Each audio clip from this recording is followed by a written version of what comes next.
አዳም ወዴት ነህ ያልከኝ በፍቅር ድምጽ ፈለከኝ። የተነቀሱ ሰዎች ንቅሳት ምልክት ያለባቸው ሰዎች አወቁም አላወቁም ባላወቅንበት ሰዓት ላይ የተነቀስን ካለን ነው የምላችሁ የዝሙት መንፈስ ወደ ህይወታችን እናስገባለን። ንቅሳት ያለበት ሰው የዝሙት መንፈስ አለበት። ዘማዊ መንፈስ በውስጡ አለበት። ሰውየው ዘማዊ ነው ሳይሆን ሊሆን ይችላል ላይሆንም ይችላል፣ ግን ይቸገራል። የዝሙት መንፈስ በውስጡ በደንብ ሰልጥኖበት የሚታይ ሰው ነው ማለት ነው። ሴትም ትሁን ወንድ፣ በተለይ ሴት ላይ ንቅሳት ካለባት በተለይ አሁን አፍረተ ስጋ ላይ፣ ጦት ላይ፣ ዳሌ ላይ ምናምን መነቀስ ጀምሯል። ያው እየሰለጠነ ሲመጣ የተሸፈነ ይገለጣል አይደል? ልክ እንደዛ ዋናው መንፈስ ምንድነው? ይሁሉ ድብብቆሽ አንዴ እዚህ ጋር አንዴ እዚህ ጋር እየተነቀስኩኝ እንደነ ልጅ ሚካኤል ምናምን ምን እዛ ውስጥ አሳይ። ዋናው ቦታ ላይ አልነቀስም እንደ እያለ ዋና ፓርት ላይ ማለት ነው ሴፍ የሆነ ኒድድ የሚባል ፉድ ሼልተር ክሎዝ እንደሚባለው ዋና ሶስት ፓርቶች ላይ መቀመጫ፣ ህብረተ ስጋርና ጡት ላይ ሴቶች እየተነቀሱ በዛ የዝሙት መንፈስ ወንዶችን ይስባሉ። ከዛ ወንዶች ከሷ ጋር ደግሞ መተው ይዳራሉ፣ ይከፍላሉ፣ ይሄዳሉ። አንዳንድ ሴቶቻችን ጥርሳቸውን ይነቀሳሉ። ማለት ድዳቸውን፣ ይቅርታ ጥርስ አይነቀስም፣ ድዳቸውን ይነቀሳሉ። ለምንድን ነው የሚነቀሱት? ሁለት ትርጉም አለው።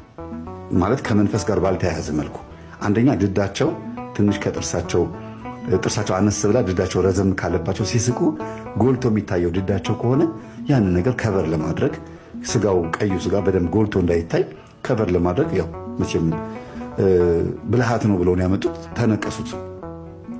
ሁለተኛዎቹ ደግሞ የትኞቹ ናቸው? የመንፈሱን ኃይል ፈልገው ነው። መስተፋቅር ይነቀሳሉ። መጀመሪያ የሚነቀሱበት ነገር ታውቃላችሁ፣ ይሄ የሚመታበት የሚወቃበት የሚወቀርበት የሚዘጋጀው ከአይን ኩል ጋር በተያያዘ አንድ አይነት ነው። እናቶች ከዚህ ነው የምናዘጋጀው የሚሉት ያዘጋጁበትን መንገድ ያውቁታል። ጨዋ የሆኑ እናቶች ከምን እንዳዘጋጁት ይጻፉልን። ትክክለኞቹ ግን ደብተራዎች፣ በተለይ ሴት ደብተራ የሴትን ድድ ትነቅሳለች። ምንድን ነው የምታደርገው? ድዷን ስትነቀስ የሚያምር ጥርስ ኖሯት፣ ድዷ ብዙም ትልቅ ሳይሆንም ቆንጆ ጥርስ ኖሯት ግን ትነቀሳለች።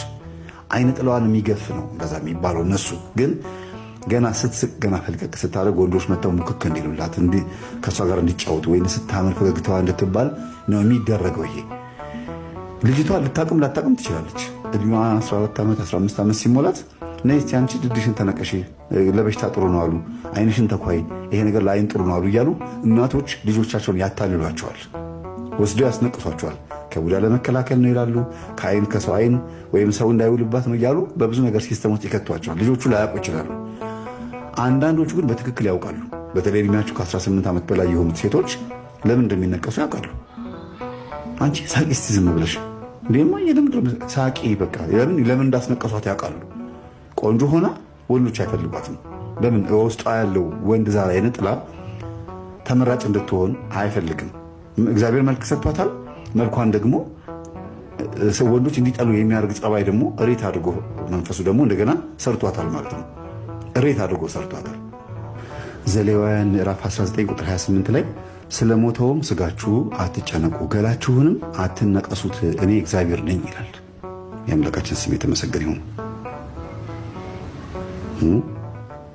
እኔ ማንኛ ላይ እግዚአብሔር ነኝ። ምድሪቱን ከግልሙትና ስለ ግልሙትና ስለ ርኩሰትን ንቅሳት የዝሙት መንፈስ ነው ያልኩበት ምክንያቱ እንድትረዱት ስለምፈልግ ነው። ምድሪቱን ከግልሙትና ከርኩሰትም እንዳትሞላ ሴት ልጅህን ካመነዝር ዘንድ አታርክሳት። ንቅሳቱ ከምን ጋር የተገናኘ ነው? ከዝሙት ጋር የተገናኘ ነው። አታርክሳት ማለት እንድትነቀስ አትፍቀድላት። ሉሲፈር የሚል ቆንጆ ስም ይሰጠውታል። ሉሲፈር ጃኬቶች አሉ፣ ሉሲፈር ብርጭቆዎች አሉ። ሉሲፈር አሁን ዳቦው ነው። እሱም የሉሲፈር ዳቦ ቤት ታገኛላችሁ። አሜሪካም ስትሄዱ፣ ሌላ ያደጉት ሀገሮች በጠቅላላው የሉሲፈር ዳቦ ቤት እያሉ ሁሉ ዳቦ ቤቱን መልከፊያ አድርገውታል። ስለዚህ ማስገቢያው በረታ እንጂ ማስወጫው ከኛ ቤት ጀምሮ ብዙም ደስተኞች አይደሉም። መንፈስ ወጣ ሲባል ያኮርፋሉ። እንግዲህ አጋንንትን አውጡ የሚለው ኃይለ ቃል ለቤተ ክርስቲያንም የተሰጣት አምላካችን እንዲህ ብሎ ተናግሯል። አውጣ አይደለም ያለው፣ አውጡ ነው ያለው። አውጡ የሚለው ቃል ደግሞ ለብዙዎች የተሰጠ መለኮታዊ የኃይል ድርሻ እንደሆነ እንረዳለን። ምንድነው ያልከኝ? የአባቷ ምቀኛ መተት። አዎ። የታለ አባቷ? አባቷ የለም ክፍለ ሀገር ነው ያለው። አሳስሮ ተባልኩኝ፣ አሳሰርኩት እሱን። እሷን ግን ተምራ ትልቅ ደረጃ እንዳደርስ፣ ሰርታ ገንዘብ በእጇ እንዳይገባ፣ አግብታ ልጅ እንዳትወልድ አሰቃያት፣ አንከራታት፣ ግደላት ነበር የተባልኩት። ልጅቷ እኔ አላገባም ዓለምን ኑሮ አልፈልግም ብላ ቆረበች። እንዴት ብዬ ልግደላት? አልቻልኩም። ግደላት ነበር የተባልኩት። የደብተራ መተት፣ ምቀኛ መተት፣ የአባቷ ምቀኛ ግደላት ነበር የተባልኩት። ግን እንዴት አድርጌ ልግደላት? አልቻልክም።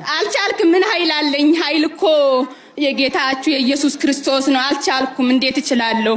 ኃይል የለኝም። ግደላት ነበር የተባልኩት። የአባቷ ምቀኛ የደብተራ መተት ነኝ። ግደላት ነበር የተባልኩት። አባቷ እንዲሞት ታንቆ እንዲሞት አባቷ ለአንድ ልጁ ናት፣ ሌላ ልጅ ስለሌለው በቃ እሱ ደግሞ እሷ ከሞተች በኋላ ታንቆ እንዲሞት ነበር የተባልኩት። ልጅቷ ትጸልያለች። እመቤቴ ማርያም አማላጅነትሽና ጸሎትሽ አይለኝ፣ በሄድኩበት ቦታ ተከተኝ ትላለች። ቅዱስ ቁርባኑ ምን አረገ? አቃጠለኝ። ሁሉን ችዬ ነበር እኔ አብሬያት የቆረብኩት። በቃ ሁሉን ጸሎቱንም ስግደቱንም ጾሙንም ሁሉን ችዬ ነበር፣ ግደላት ስለተባልኩ ማለት ነው። ግን አልቻልኩም። በቃ እንዴት ልቻለው? አልቻልኩም። አቃጠለኝ። ልጅቷ ካለ ጸሎት በስተቀር ክፋት የሚባል አታውቅም። ደግናት። ክፋት ብታውቅ ኖሮስ ምን ታረግ ነበር? ክፉ ብትሆን እንደ ሌሎች አሉ እኮ ብዙ ክፉዎች አሉ። እነሱማ ብትሆን ግድል ድፍን ነበረ። ክፋት የሚባል ሲጀመር ራሱ አልፈጠረባትም። ደግናት፣ ለሰው ታዝናለች። እንዴት አድርጌ ልግደላት? የአባቷ ምቀኛ ነኝ። የደብተራ መተት። አዎ፣ አንዳንድ መንፈሶች እንደዚህ አይነት ባህሪያቶች የውስጥ ክፋት ይደግፋቸዋል። አንድ ወቅት ላይ በቡታጀራ ሳገለግል ልጅቱ በጣም ታማለችና እርዳታ አድርግ የሚል ጥያቄ ከቤተሰብ መጣና ማገልገል ጀመርኩኝ። ልጅቱን ከመንፈሱ ነፃ እንድትሆን። ግን መንፈሱ አለ፣ ምንም አይነቃነቅም። ብታክል ምንም አለ፣ ግን እዛው ክችም ብሏል። አንድ ወቅት ላይ ታዲያ ስለሷ ጸሎት ማድረስ ጀምር። በህሊና ውስጥ ድንገተኛ የሆነ ሐሳብ መጣ። እስቲ የልቧን ሐሳብ መጀመሪያ ተረዳ የሚል ነገር። እኔ ነኝ ይሄን ሐሳብ ያወጣሁት ብዬ ወደ ራሴ አሰብኩና ለማንኛውም ይሄንን እስቲ ሄጄ ልጠይቃት ብዬ መጠየቅ ስጀምር እንዴት ነው አሁን ብትድኝ ምንድነው የምታደርጊው አልኳት። እኔ አሁን ብድን ዱባይ ሄድና አለች አረብ አገባና መኪና ገዝቼ ዛሬ ተብሜ ያልጠየቁኝን ሰዎች በመኪና አቧራ አቦንባቸዋለሁ። ጨርሳለች። በቃ ሆነኝ አልኩ። በቃ እንግዲህ ችግር የለም ይሄ ነው ሐሳብሽ። ታማም ሐሳቧ ይሄ ነው። መንፈሱ አለ። የተፈጥሮ ችግሮቻችን እንግዲህ እዚህ ላይ ነው። በቃ ይሄ መንፈሱ ብቻ አይደለም ችግር የፈጠረው፣ ራሷ ሐሳቧ ነው። ቋንቋው የወጣው ከሷ ሐሳብ ነው። የንግግሩ ባለቤት የምላሷ ባለቤት እሷ ናት። ስለዚህ ምኞቷ ሁሉ ይሄ ነው እና የውስጥ ልቦናችንን መሻት ይመለከታል። ከዛ በኋላ ልጅቱ እሷ እንደፈለገችው አልሆነችም። የተወሰነ ጊዜ ቆይታ ያው ሞተች ማለት ነው። እየረዳችኋቸው እያገዟቸው ልባቸው ክፉ ከሆነ የመንፈሱ ጥፋት በደንብ ይገለጣል። ስለዚህ ተቃጠልክ? አዎ በጣም ቆጨኝ። አለመሞታ በጣም ቆጨኝ። ግደላት ስለተባልኩኝ አሁን በመያዝ በጣም ቆጨኝ። ሰይጣን አጋንንት ነኝ። የደብተራ መተት የአባቷ ምቀኛ። ያው ግደላት ነው ወደ ገሃነመ እሳት ጨምራት ነበር የተባልኩት። አልቻልኩም። ስለዚህ በቃ ማሰናብተኝ። ስንት ናችሁ? እኔ አንድ ነኝ። 251,000 እስጢፋኖስ ቤተክርስቲያን እያለ አልሸኘላትም። አንዱ እኔ ነኝ። አድፍጬ ነው ግደላት ስለተባልኩ ሁሉን ችዬ ማለት ነው። ልጅቷ ትጸልያለች፣ ግን ሁሉን ችዬ አንድ ቀን ጉድጓድ ውስጥ ልከታት ነበር፣ ግን አልቻልኩም። የምትችለው እንዴት ነው? ልቦናቸውን ጠንካራ የሆነ ሞልተው ልባቸውን ለጌታ ለእናንተ አምላክ የሰጡትን አልችላቸውም። ያቃጥለኛል። ምኑ ነው የሚያቃጥልህ? ኢየሱስም ነው በግምቹ ተባለች እኮ በዩ ተባለች። አሁን እኮ እኔ ስመታ ስገረፍ ኢየሱስም እየተጠራ ነው እና ኢየሱስም ሁሉ ቀን ጧት ማታ ቀን ላሊት ሲጠራብኝ ታዲያ ይከተለኛል። እንዴት ላድርግ እኔ በዛን ሰዓት በቃ የምገባበት ይጠፋኛል። ስለዚህ ያለኝ አማራጭ መሄድ ነው። ህልሟ ነው ምቺው ያለችው። አዎ እዚህ መታ ጸለየችላቸው። ለበደሏት ሰዎች ይቅር በላቸው አባቶ፣ አንተ ሰውን ቸርነት የሰውን ልቦና መርምረህ ታውቃለህ፣ አባቶ ይቅር በላቸው ብላ ጸለየችላቸው። እንዳታመልጠኝ ነበር እንዳታመልጠኝ፣ ግደላት ተብያለሁ። ምክንያቱም ትሙት ተብያለሁ። የአባቶ ምቀኛ ነኝ። እሷ ሞታ ደግሞ እሱ እንዲታነቅ፣ አንድ ልጅ ናት፣ ሌላ ልጅ የለውም። አንድ አባትየው አዎ ሌላ ልጅ ልክ እሷ ስትሞት እሱ ይታነቃል ተብሎ በሂሳብ ነው የተሰራው። አዎ እሱ እንዲታነቅ፣ እሷ ሞታ እሱ እንዲታነቅ፣ በቃ አባትና ልጅ እንዲሞቱ ነው የተባልኩት። ግን እንዴት ላድርግ አልቻልኩም። አስለቅሳታለሁ፣ አበሳጫታለሁ። በቃ አንቺ ከእንግዲህ በኋላ ምን ተስፋለሽ? እናት አጠገብሽ የለሽ፣ አባት የለሽ፣ አንቺ ምን ተስፋለሽ? በቃ ሙቺ እላታለሁ። ጥፊ ብረሪ ይሄ እርሷን ትበላታለህ? እስቲ እንዴት ነው የምታደርገው?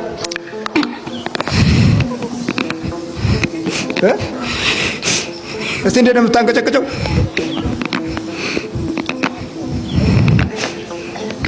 ሌሊት ነው እንዴ የምታደርገው? ቀንም አረጋለሁ። ቀንም ታደርጋለህ? አዎ። ሰይጣንና አጋንንት ነው። ቡዳ እኮ ቡዳ ሰይጣንና ቡዳ አጋንንት። ሰይጣን ቡዳ ሰይጣን። አዎ። እና ልጅቱ ምን ለማድረግ ነው የገባኸው? በቃ እንዳትማር፣ ምንም እንዳታረግ፣ እንዳትማር፣ ከእናቷ ጋር እንዳትስማማ። እሺ በቃ እናቷ እንዳትስማማ። እሺ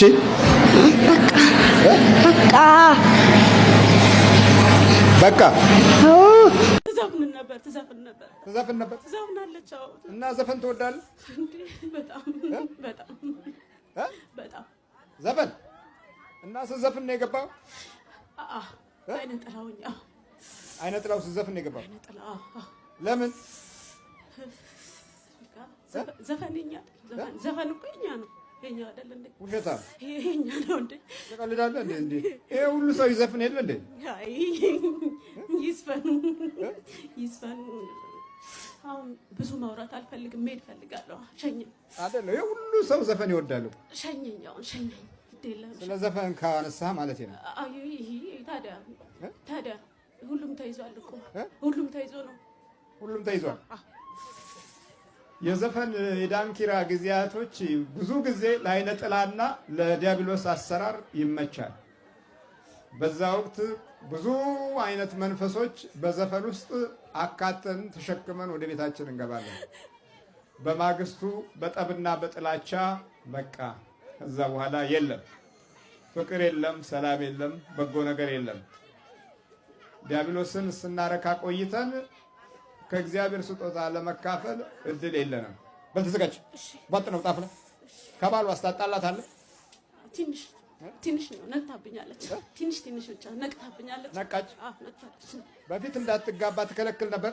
አዎ በደንብ አድርጌ ዘጋግቻት ነበር። እንዴት ተከፈተ ታዲያ? አሁን ነገርኩ እኮ እንዴ ያንተን ሲዲ አይቼ አንተ ጋር ተያዘ አይደል? በቃ እኮ ታሰርን። እኛ ምንም እኮ አንሰራም። ትንሽ ነው የምናጠፋው እንጂ ብዙ አናጠፋም እኮ። ብዙ አይደለም። ለምን? ትንሽ ብቻ ግን እሷ መውጣት አልቻለችም። አልወጣለች። በቃ አልቻለም። በኢየሱስ ክርስቶስ ስም፣ በስላሴ ስም፣ በወላዲተ አምላክ ስም፣ በቅዱስ ሚካኤል ስም፣ በቅዱስ ገብርኤል ስም ወደ ሲኦል እንገባለን። ቶሎ 7 ይጮህ።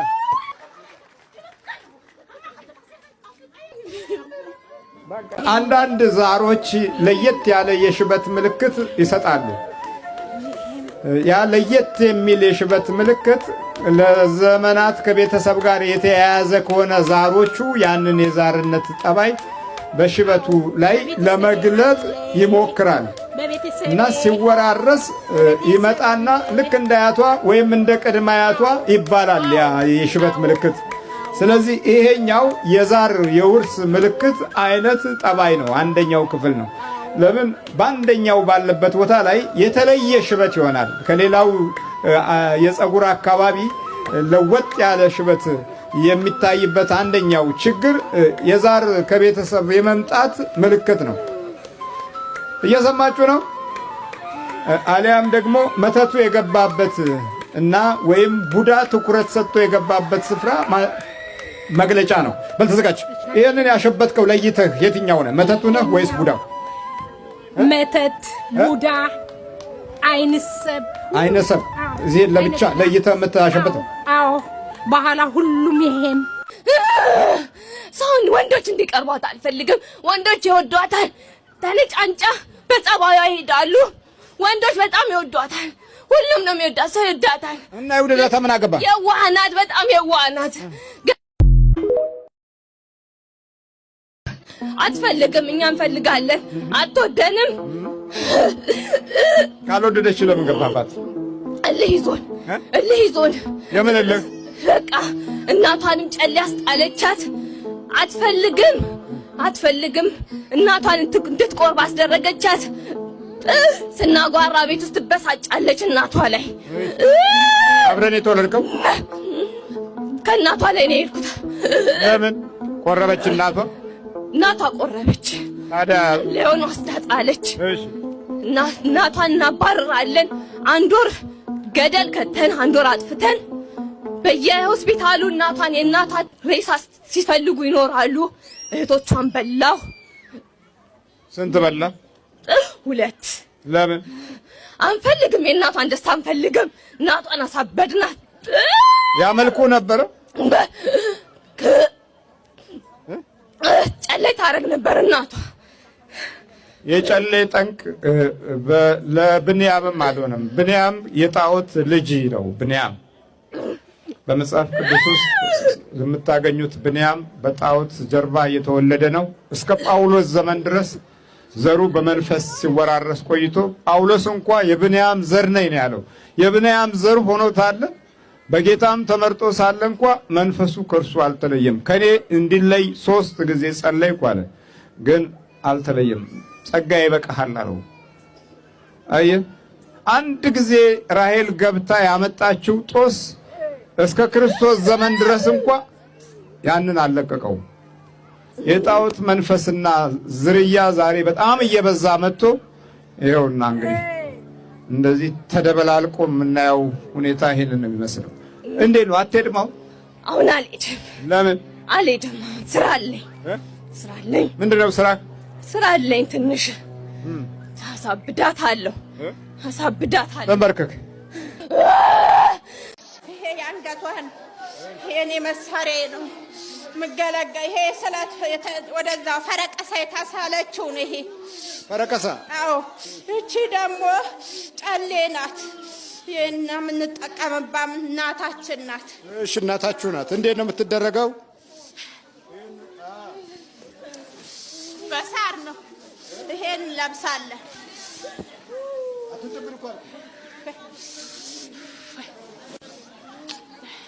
ተናፈጥክበት እኮ።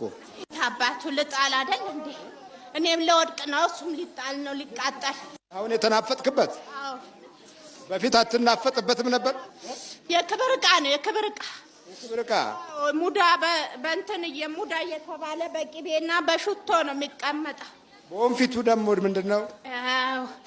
በኋላ ነው የሚቀመጠው። እዚህ ላይ የስንዴና የገብስ ቅንጬ ይቃቀልና እዚህ ላይ ሰፌድ ይደረጋል። ሰፌዱ ጥለዋለች እዛ። ሰፌዱ ደግሞ ከስር ይሆናል። ይሄ እዚህ ላይ ይሆንና ሳር 8 በዚህ በኩል 4 በዚህ በኩል 4 ሳር እናደርግና ጎንዶሮ ሲፋ ሲፌሱ። ይሄም እንደዚህ ከዚህ ላይ ንክር ጎንዶሮ ሲፋ ሲፌሱ። ቅቤ እንዲህ ይነከርና ጎንዶሮ ሲፋ አሲፌሱ፣ ጎንዶሮ ሲፋ አሲፌሱ፣ ጎንዶሮ ሲፋ አሲፌሱ እያል ምን ማለት ነው? ጎንዶሮ ሲፋ አሲፌሱ እየተባለ በቃ ከዛ ቅንጨውን 4 ጊዜ ካጃውም ከገብሱ 4 ጊዜ ከስንዴው 4 ጊዜ ይቀመስና ነው። መስጊድ ሁሉ አለን እኛ ነበራችሁ። መስጊድም እንቀማለን፣ እናስቀማታለን። ታጓራላችሁ? አዎ።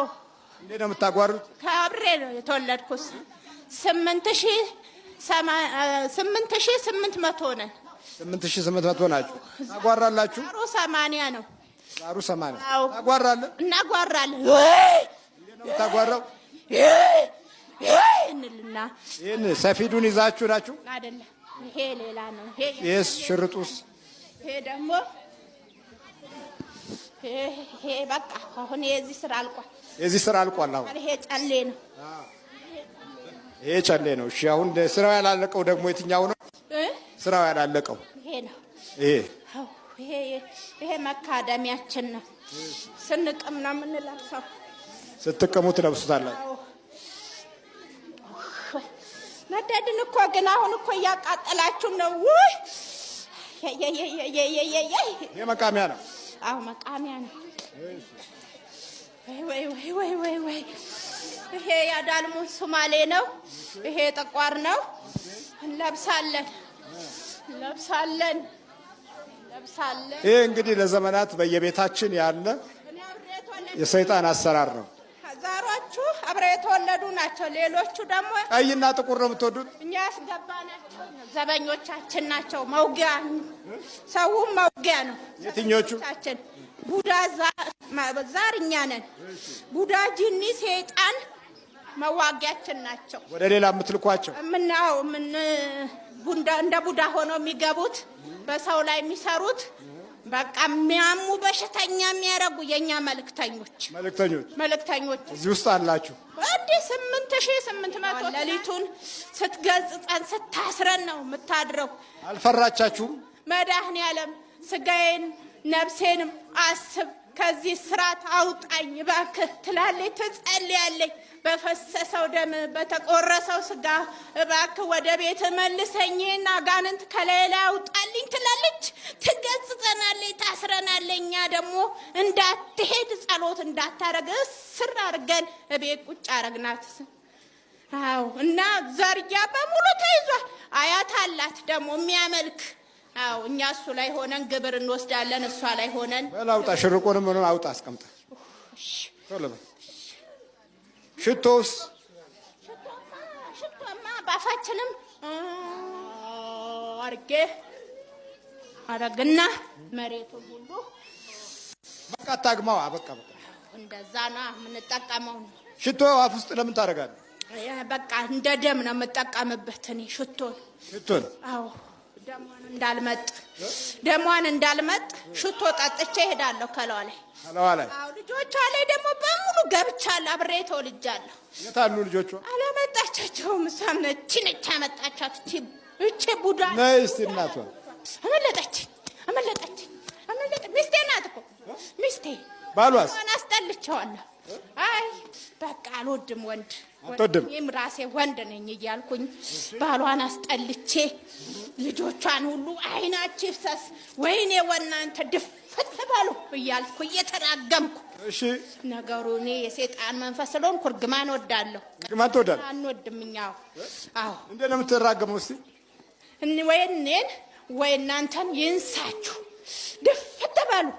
እኔ ያዘምን ነው እናንተን ይዞ ብታዩት እንድትል አደርጋታለሁ። አፏ ላይ ቁጭ ብዬ አፍ ላይ ቁጭ ብለህ እኔን ያዘ እናንተ ያዛችሁ ገባለሁ በውስጣቸው። አሁን ሁሉም ወንዱም በተለይ ሶስተኛ ልጇ ትምህርቱን ሁሉ አስጠልቼው ቦዘን ያርጌው እንዳይሰሙ እንደውም ወደ ጫት ቤት እንዲመለከት ወደ አሽሽ ቤት ጓደኞቹም እንደዛ አይነቶቹን እያገናኘው እያመሳሰልኩ አዎ የነሱ እንደዛ አይነቶቹን እያመሳሰልኩ አብሮ እንዲሆን አርጌው። አሁን ቤት ውስጥም በቃ ብዙም ከነሱ ጋር አይጣጣምም በቃ እና በሱ ላይ አብሬን የተወለድኩት ሁሉም ላይ አብሬ ተወልጃለሁ። እኔ ከሷ የ10 ዓመት ልጅ ሆና ነው የ10 ዓመት ልጅ ሆና ነው የገባሁት። ከልጅነትም የተወለድኩ ስራት አልችል ምን አልችል እግሬን እየሸመቀቀኝ ስራዬ ሁሉ ነው እንትን ብዬ ፍቃድ ሰጡኝ። እግዚአብሔር የተመሰገነ ይሁን። ባልም ያለቀልኝ ተለያየን። ስኳርም ነኝ እኮ ደግሞ ስኳር አለባት፣ ግፊት፣ አይምሮ በሽታ ብዙ አሰቃይቻታለሁ። ውጭ እንዳትሄድ እሷ ውጭ ናት። ፓስፖርቱ ላይ ሄጄ ሰረዝ ታባቷ እኔ ሳታገለግል የታባቷ ነው የምትሄደው እያልኩ የታባቷ ነው የምትሄደው። አሜሪካን ሀገር ስንት እንትን ሲባል ስርዝ እንዳይሳካ ድንቅፍቅፍ በቃ ምቀኝነት የተሞላው ነው የኛ ስራ። ሰው እንዲያድግ አንፈልግም። በቃ ምቀኝነት የተሞላው ነው። እሷ እንዲሁ ቀረች። በቃ እዚሁ መሄድ አልቻለችም። ሶስቱ እዛ ነው ያሉት። እሷን እንዲሁ እሱ ባል ሆኖ ነው እዚህ ባል ሆነ ነው እዚህ ቁጭ አደረገ። አዎ በድን አርጊያታለሁ። አይምሮዋን እየቀየርኩ ጴንጤ ሁሉ ገባች። አብሬ ስጨፍር እኮ 10 ዓመት ጨፈርኩ። ጴንጤ ጋር አዎ ጴንጤው ጋር እስቲ በል ዛየር ጌታን አረቦሪ ዳራላቦት ይራራ እያልን እስቲ በል እሱ እንደዛ ነው የሚሉበት። እስቲ በል አረቦሪ ዳቦሪ ሲራላቦ ሲራላል ካቲራላቦ እያልን ሃሌሉያ ሲሉ ደግሞ ሃሌሉያ ኢየሱስ ጌታ ነው ሲሉ ኢየሱስ ጌታ ነው። አብረን እንጨፍራለን። ህብረት ነው፣ ህብረት አለ። መንፈስ ቅዱስ ተናገሩ ይሉናል። እሺ እኛ ከዛ ወንድጃቸውን ሲጸልዩብን አረቦሪ ዳራላቦ ሲራላቦ ቲራላቦ መልካችን ቀይር አድርገን እንደዚህ እንጨዋለን። በቃ ያጋንንት መንፈስ ውጣ ሲሉ እንወድቃለን። አውቀን እንወድቅና ወጣን ብለን እኛ ግን አብረን ህብረት አለን፣ ህብረት ነን። እሱ እንዴት ነው የምትወድቁት? እስቲ ያጋንንት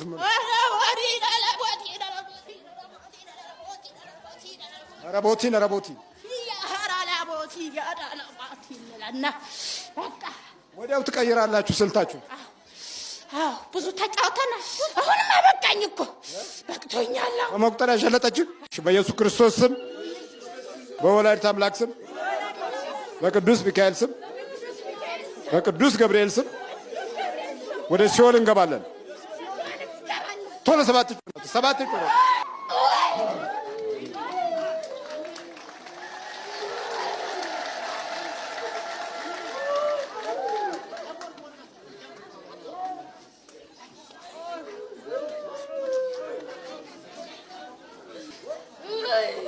አባቴ እኔው ከትንሽ ነው የተሳቀፉት።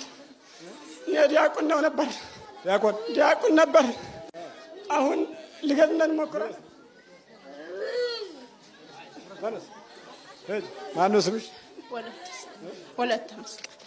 ወለተ መስቀል። በርቼው ጨሌው ዛሩ መናፍቁ ሽቶ የሚጠጣ ነበር ያንቺ። እኔ ሲይዘኝ ምንም እንደሚያደርገኝ አላውቅም። አባ ሰውነቴን ድብድ ያደርገኛል፣ እሳት ይለቅብኛል። በቃ መቃጠል ነው። ልጆቼ ማማም ባለቤቴ ማለት ማማም ዘመድም ያስጠላኛል። በቃ እሺ፣ አሁን የአምልኮት የጸሎት አዘረጋጎች አሉ። ትንበረከካለህ። የአምልኮት ሲሆን ይሄ ነው። እንዲህ ነው የምትዘረጋው። እንዴት ነው የምትዘረጋው? እንደዚህ ነው፣ ወደ እግዚአብሔር ማለት ነው። ይሄ የአምልኮት ነው።